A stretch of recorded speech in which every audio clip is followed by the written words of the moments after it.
Hello students, ਅੱਜ ਅਸੀਂ ਕਰਾਂਗੇ ਆਪਣੀ ਕਲਾਸ 10th ਦਾ ਚੈਪਟਰ ਜੋ ਹੈ ਸਾਡਾ 5th ਹੋਏਗਾ, ਜਿਸ ਦਾ ਨਾਮ ਹੈ ਅਰਿਥਮੈਟਿਕ ਪ੍ਰੋਗਰੈਸ਼ਨ, ਅੰਕਗਣਿਤਿਕ ਲੜੀਆਂ ਜਿਨ੍ਹਾਂ ਨੂੰ ਬੋਲਦੇ ਹਾਂ। ਇਸ ਦੀ ਅਸੀਂ ਰਿਵੀਜ਼ਨ ਕਰਾਂਗੇ ਅੱਜ ਆਪਣੀ ਚੈਪਟਰ 5th ਦੀ। ਪਰ ਇਸ 'ਤੇ ਜਿਹੜਾ ਅਸੀਂ ਪੂਰੀ ਕਲਾਸ ਹੈ, ਹਰ ਐਕਸਰਸਾਈਜ਼ ਦੀ, ਹਰ ਕੁਐਸਚਨ ਦੀ ਅਸੀਂ ਜਿਹੜੀ ਉਹ ਪਹਿਲਾਂ ਬਣਾ ਚੁੱਕੇ ਹਾਂ। ਸੋ ਇਹ ਕਲਾਸ ਸ਼ੁਰੂ ਕਰਨ ਤੋਂ ਪਹਿਲਾਂ ਸਭ ਤੋਂ ਪਹਿਲਾਂ ਤੁਸੀਂ ਇਸ ਚੈਪਟਰ ਦੀ ਜੋ ਇੰਟਰੋਡਕਸ਼ਨਸ ਆਪਾਂ ਵਾਲੀਆਂ ਕਲਾਸਾਂ ਜਿਹੜੀਆਂ ਲਗਾਈਆਂ ਹੋਈਆਂ ਹਨ ਉਹਨਾਂ ਵੱਲ ਪਹਿਲਾਂ ਜ਼ਰੂਰ ਧਿਆਨ ਦੇਣਾ ਹੈ, ਜਿਨ੍ਹਾਂ ਦੀ ਲਿੰਕ ਜਿਹੜੇ ਨੇ ਤੁਹਾਨੂੰ ਉਹ ਡਿਸਕ੍ਰਿਪਸ਼ਨ ਦੇ ਵਿੱਚ ਜਿਹੜੇ ਕਿ ਮਿਲ ਜਾਣਗੇ। ਸੋ ਸਭ ਤੋਂ ਪਹਿਲਾਂ ਸਾਡਾ ਕੁਐਸਚਨ ਹੈ ਫਸਟ, ਕਿਹੜੀ ਅੰਕਗਣਿਤਿਕ ਲੜੀ AP ਹੈ। ਸੋ ਅੰਕਗਣਿਤਿਕ ਲੜੀ ਹੈ ਜਾਂ AP ਹੈ। ਸੋ AP ਦਾ ਮਤਲਬ ਅਰਿਥਮੈਟਿਕ ਪ੍ਰੋਗਰੈਸ਼ਨ।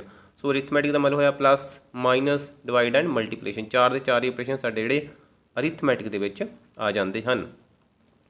ਹੁਣ ਅੰਕਗਣਿਤਿਕ ਲੜੀ ਜਾਂ ਅਰਿਥਮੈਟਿਕ ਪ੍ਰੋਗਰੈਸ਼ਨ ਦੀ ਗੱਲ ਕਰੀਏ ਤਾਂ ਸਾਨੂੰ ਪਤਾ ਹੈ ਕਿ ਇਸ ਦੇ ਵਿੱਚ ਉਹ ਲੜੀਆਂ ਸਾਡੇ ਕੋਲ AP ਹੁੰਦੀਆਂ ਹਨ ਜਿਹੜੀਆਂ ਇੱਕ ਹੀ ਰੇਟ ਦੇ ਨਾਲ ਜਾਂ ਇੱਕ ਹੀ ਸੰਖਿਆ ਨਾਲ ਵੱਧਦੀਆਂ ਜਾਂ ਘਟਦੀਆਂ ਹਨ।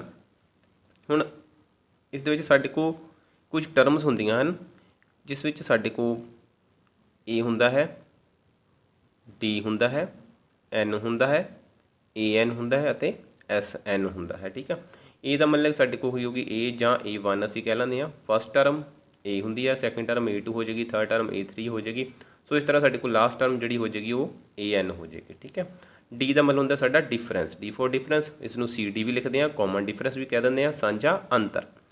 N ਦਾ ਮਤਲਬ ਸਾਡੇ ਕੋਲ ਨੰਬਰ ਆਫ ਟਰਮਸ ਹੁੰਦੀਆਂ ਨੇ ਕਿ ਇਸ ਅੰਕਗਣਿਤਿਕ ਲੜੀ ਦੇ ਵਿੱਚ ਕਿੰਨੀਆਂ ਜਿਹੜੀਆਂ ਸਾਡੇ ਕੋਲ ਟਰਮਸ ਜਾਂ ਪਦ ਜਿਹੜੇ ਨੇ ਉਹ ਆਉਣਗੇ।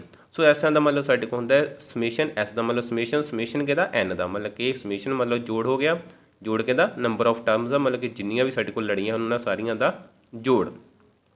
ਸੋ ਕੁਐਸਚਨ ਫਸਟ ਹੈ ਸਾਡੇ ਕੋਲ, ਜਿਸ ਵਿੱਚ 1, 3, 9, 27 ਦਿੱਤਾ ਗਿਆ ਹੈ। ਇਹ ਹੈ ਸਾਡਾ A1, ਇਹ ਹੈ ਸਾਡੀ A2, A3 ਅਤੇ A4। ਹੁਣ ਸਾਨੂੰ ਕਿਹਾ ਗਿਆ ਕਿ ਦੱਸੋ ਇਹ ਅੰਕਗਣਿਤਿਕ ਲੜੀ ਹੈ, AP ਹੈ ਜਾਂ ਨਹੀਂ। ਸੋ ਜਦੋਂ ਅਸੀਂ AP ਦਾ ਜਵਾਬ ਦੇਣਾ ਹੈ ਤਾਂ ਹਮੇਸ਼ਾ ਅਸੀਂ D ਪ੍ਰਾਪਤ ਕਰਨੇ ਹਨ। ਸੋ ਸਭ ਤੋਂ ਪਹਿਲਾਂ ਇਸ ਵਿੱਚ ਦੇਖੋ 1, 2, 3, 4 ਸਾਡੇ ਕੋਲ ਕਿੰਨੀਆਂ ਆਉਂਦੀਆਂ ਨੇ ਟਰਮ, 4 ਆਉਂਦੀਆਂ ਨੇ। ਇਹਦਾ ਮਤਲਬ ਕਿ ਨੰਬਰ ਆਫ ਟਰਮ ਸਾਡੇ ਕੋਲ ਹੋ ਗਈਆਂ 4, ਮਤਲਬ ਕਿ N ਕਿੰਨਾ ਆ ਗਿਆ 4।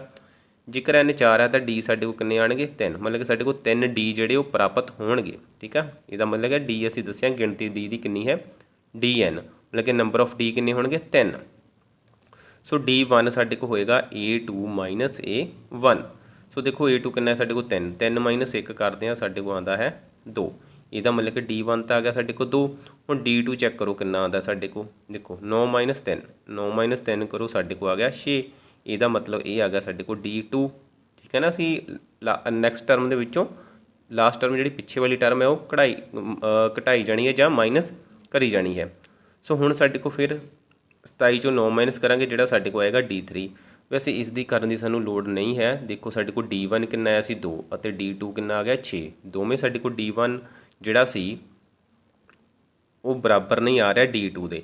ਸੋ ਜਦੋਂ ਸਾਡੇ ਕੋਲ D1 ਅਤੇ D2 ਬਰਾਬਰ ਨਹੀਂ ਆਣਗੇ ਤਾਂ ਸਾਡੇ ਕੋਲ AP ਜਿਹੜੀ ਉਹ ਨਹੀਂ ਹੋਏਗੀ। ਇਹਦਾ ਮਤਲਬ ਕੁਐਸਚਨ ਫਸਟ ਸਾਡਾ ਕੋਲ ਜਿਹੜਾ AP ਨਹੀਂ ਹੈ।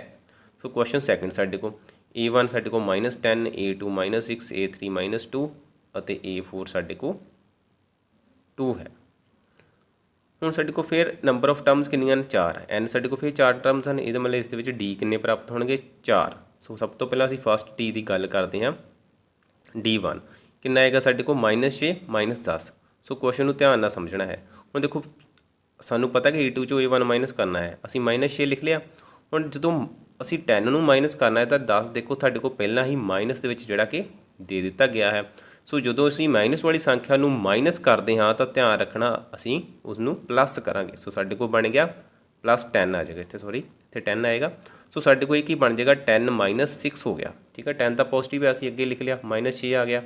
ਧਿਆਨ ਨਾਲ ਸਮਝੋ, ਜਦੋਂ ਅਸੀਂ ਮਾਈਨਸ ਵਾਲੀ ਸੰਖਿਆ ਨੂੰ ਮਾਈਨਸ ਕਰਨਾ ਹੈ ਤਾਂ ਅਸੀਂ ਪਲੱਸ ਦਾ ਸਾਈਨ ਜਿਹੜਾ ਉਹ ਲਗਾਉਂਦੇ ਹਾਂ। ਉਸ 10 ਚੋਂ 6 ਮਾਈਨਸ ਕਰਦੇ ਸਾਡੇ ਕੋਲ ਕਿੰਨਾ ਆ ਜਾਏਗਾ 4 ਆ ਜਾਏਗਾ। ਸੋ ਇਹਦਾ ਮਤਲਬ ਕਿ ਇਸ ਦੇ ਵਿੱਚ D1 ਕਿੰਨਾ ਆਇਆ ਸਾਡੇ ਕੋਲ 4 ਆ ਗਿਆ। ਫਿਰ ਦੇਖੋ ਸਾਡੇ ਕੋਲ -2 -6 ਆਏਗਾ। ਹੁਣ ਅਸੀਂ D2 ਪ੍ਰਾਪਤ ਕਰਨਾ ਹੈ, ਸਾਡੇ ਕੋਲ ਆ -2। ਹੁਣ -6 ਫਿਰ ਸਾਡੇ ਕੋਲ -6, ਇਹ ਹੋ ਗਿਆ ਪਲੱਸ ਸਾਡੇ ਕੋਲ +6। ਸੋ ਇਹ ਸਾਡੇ ਕੋਲ 6 - 2 ਬਣੇਗਾ, ਸਾਡੇ ਕੋਲ ਵੀ ਕਿੰਨਾ ਆ ਜਾਏਗਾ 4। ਸੋ ਇਹਦਾ ਮਤਲਬ D2 ਵੀ ਕਿੰਨਾ ਆ ਗਿਆ 4। D1 D2 ਦੋਵੇਂ 4 ਆ ਗਏ। ਹੁਣ ਅਸੀਂ D3 ਚੈੱਕ ਕਰਾਂਗੇ ਆਪਣਾ। ਸੋ D3 ਜਿਹੜਾ ਸਾਡੇ ਕੋਲ ਆਏਗਾ, ਇਹ ਦੇਖੋ ਸਾਡੇ ਕੋਲ 2 - 2 ਹੈ, ਸਾਡੇ ਕੋਲ 2 + 2 ਸਾਡੇ ਕੋਲ ਕਿੰਨਾ ਬਣ ਗਿਆ 4। ਸੋ ਸਾਰੇ ਸਾਡੇ ਕੋਲ D1 D2 D3 ਸਾਰੇ 4 4 ਆ ਗਏ। ਸੋ ਜਦੋਂ ਸਾਰੇ D1 ਸਾਡੇ ਕੋਲ is equal to D2 is equal to D3 ਸਾਰੇ D ਇਕੁਅਲ ਟੂ ਆ ਗਏ, ਇਸ ਲਈ ਸਾਡੇ ਕੋਲ ਜਿਹੜਾ ਕੁਐਸਚਨ 2 ਹੈ ਉਹ AP ਹੈ। ਸੋ ਇਹ ਕੁਐਸਚਨ ਸਾਡੇ ਕੋਲ ਕੀ ਹੈ AP ਸੀਰੀਜ਼ ਬਣਾਉਂਦਾ ਹੈ। ਫਿਰ ਕੁਐਸਚਨ ਹੈ ਸਾਡੇ ਥਰਡ। ਸੋ ਇਸ 'ਚ D1 ਚੈੱਕ ਕਰਦੇ ਹਾਂ ਸਾਡੇ ਕੋਲ ਕੀ ਆਉਂਦਾ ਹੈ। ਦੇਖੋ A2 ਟਰਮ ਹੈ, ਇਹ 'ਚੋਂ A- ਟਰਮ ਕਰਨੀ ਹੈ, ਮਤਲਬ ਕਿ ਜਿਹੜੀ ਸਕਸੀਡਿੰਗ ਟਰਮ ਹੈ ਉਸ ਦੇ ਵਿੱਚੋਂ ਪ੍ਰਸੀਡਿੰਗ ਟਰਮ ਜਿਹੜੀ ਅਸੀਂ ਮਾਈਨਸ ਕਰ ਦੇਣੀ ਹੈ।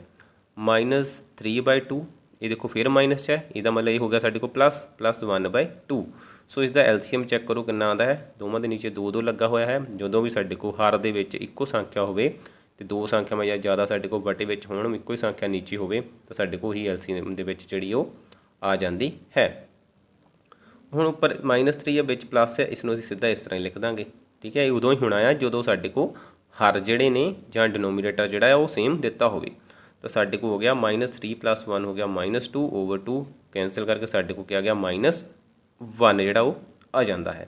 ਸੋ ਨੈਕਸਟ ਕੁਐਸਚਨ 'ਚ ਦੇਖੋ ਸਾਡੇ ਕੋਲ ਕੀ ਆਉਂਦਾ ਹੈ -5/2 ਫਿਰ -3/2 ਹੈ, ਸਾਡੇ ਕੋਲ ਪਲੱਸ ਹੋ ਜਾਏਗਾ 3/2 ਇਜ਼ ਇਕੁਅਲ ਟੂ ਆਏਗਾ 2 ਸਾਡੇ ਕੋਲ LCM -5 + 3 ਸਾਡੇ ਕੋਲ ਕੀ ਆ ਗਿਆ 2/2 ਉੱਪਰ ਵੀ -2 ਆ ਗਿਆ, ਕੈਂਸਲ ਹੋ ਕੇ ਸਾਡੇ ਕੋਲ ਆ ਗਿਆ -1।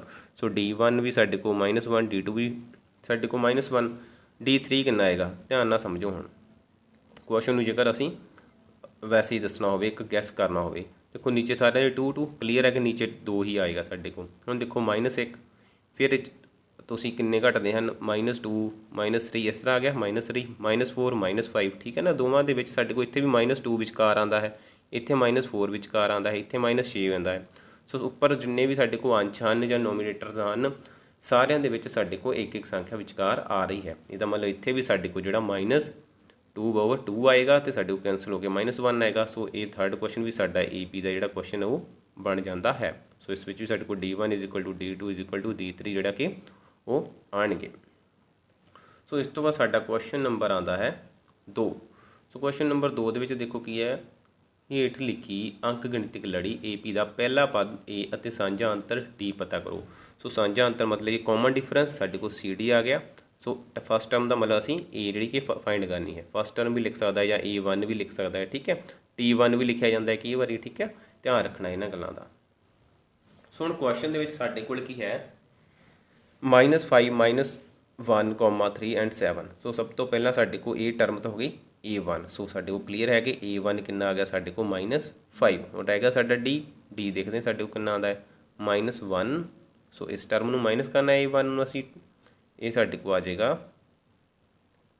ਮਾਈਨਸ ਹੈ ਪਹਿਲਾਂ ਹੀ ਸਾਡੇ ਕੋਲ, ਇਹ ਆ ਜਾਏਗਾ ਪਲੱਸ ਦੇ ਵਿੱਚ ਸਾਡੇ ਕੋਲ ਆ ਜਾਏਗਾ 5 - 1 ਕਰ ਦਾਂਗੇ ਅਸੀਂ, ਸਾਡੇ ਕੋਲ ਆ ਗਿਆ 4।